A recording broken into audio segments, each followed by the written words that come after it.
So you mean if we happen to be in a war with somebody, no more elections? Remember this quick exchange between President Zelensky and Trump back in August when they were talking about the impact of war on the ability to hold elections? Seems a little more relevant now that we are in a war with Iran. Are you open to holding an election in your country? Yes, of course. We are open for election, yes. We have to do safety circumstances, and a little bit we need to work in the parliament, because during the war you can't have elections, but we can do security.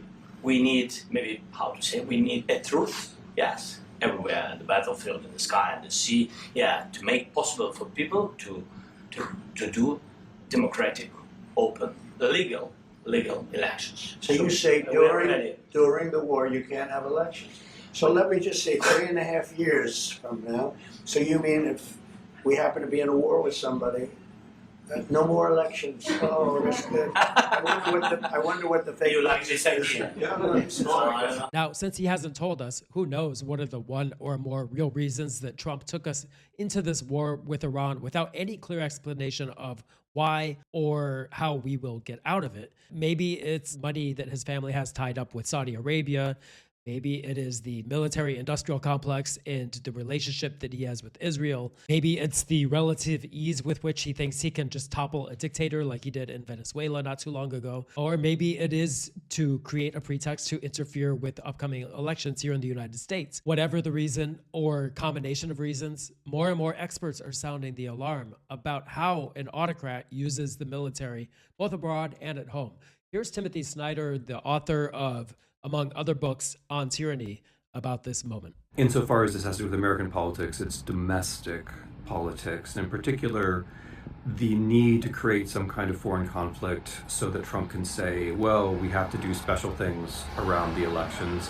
I honestly think it's as simple as that. This is not a war which is going to be won in any clear sense. I don't think this is not a war that's going to have some sort of clear outcome. I think rather its purpose is to create some kind of shadow under which we can say, or rather the Trump administration can say, aha, terrorism, aha, exceptional situation, et cetera, et cetera, et cetera.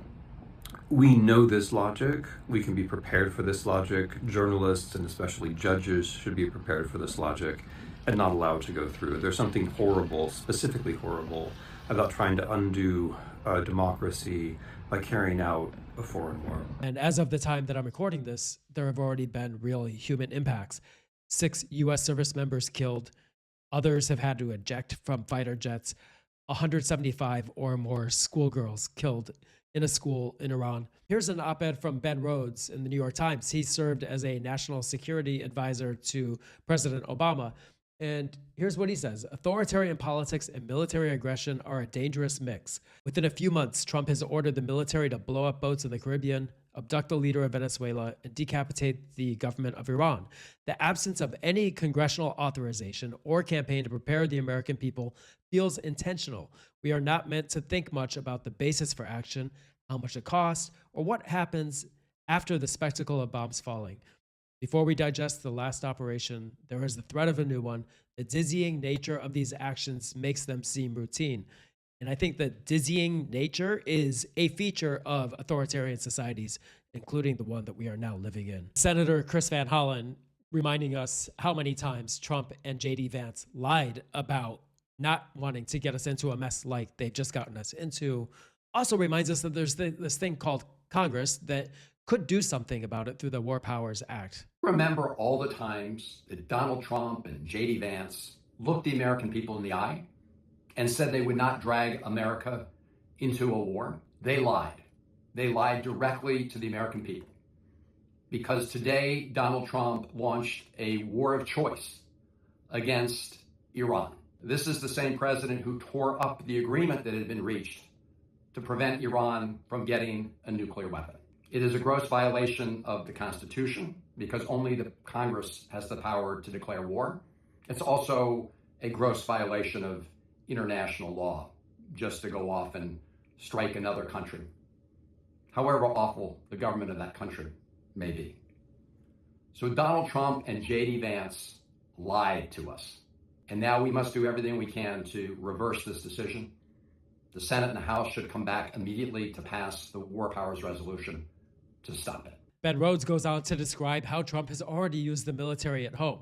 Already he's tried to send troops into American cities, but faced judicial pushback. He has mused about invoking the Insurrection Act, which would grant him emergency powers to deploy the military to enforce laws within the U.S. Whether in response to peaceful protests or an election loss, this would put American democracy into dangerous territory. If these scenarios seem fanciful, consider what has already happened. Trump has addressed general officers suggesting that U.S. cities become military training grounds. He called for imprisonment of Mark Kelly, Alyssa Slotkin, other Democratic members of Congress for suggesting that service members should not follow illegal orders. And last week, he ordered the government to stop doing business with Anthropic because it refused to allow the Pentagon to have unfettered access to its technology for the mass surveillance of Americans. We must not be numbed to the repeated illegal use of the U.S. military, nor should we discount what Mr. Trump's extension of the forever war is doing to us. This is from the expert in strongmen around the world and throughout history and author of a book called Strongmen, Ruth Ben-Ghiat. She writes, "We shall see how Trump's misguided idea that engaging in conflict can benefit him will play out. And as a mostly captured U.S. media focuses fully on the war he wanted, let's think about all the things they are not paying attention to. Trump's overwhelming presence in the Epstein files, the tanking U.S. economy, his plan to fix our elections, and his myriad corrupt deals. The American people will not benefit from this war, which will cause even more hostility to our country. This makes us all less safe, and it is why we must engage in peaceful opposition to reclaim our democracy from this authoritarian government. This one, right here, right at home in the United States." And when it comes to prospects for U.S. elections, this is what the folks at Democracy Docket wrote. Here's Mark Elias, founder of Democracy Docket, responding to a Trump post on Truth Social, where Trump says Iran tried to interfere in the 2020-2024 elections to stop Trump and now faces renewed war with the U.S. And Elias writes, "The next big lie is taking shape right in front of us. Donald Trump will try to use this to assert illegal and unconstitutional powers over the 2026 elections." My old friends at Protect Democracy, led by Ian Bassin, wrote something similar. In response to Mehdi Hassan, he's insane. All roads for him always lead back to that damn 2020 election, Ian writes. Sadly, this is about the next election. He's laying the groundwork to declare his election emergency, to change rules and argue to courts they cannot question his national security judgment in wartime. And if the court does, he's preparing to say that's beyond their constitutional powers. Now, the maybe slightly reassuring thing about so many democracy experts and election lawyers getting their ducks in a row and calling this out in real time right now is that we have some time before the midterm elections this year, and certainly before 2028, for people to prepare the lawsuits for day one. But I think what it's really going to come down to is whether the American people will allow Trump and Vance and this government to do what they likely plan to do. And it's going to be incumbent upon Americans to come out into the streets in even greater numbers that we're already seeing. This is, in the end, going to come down to the American people, whether or not we get out of Iran almost as quickly as Trump put us in there, and whether or not we continue to have free and fair elections in this country.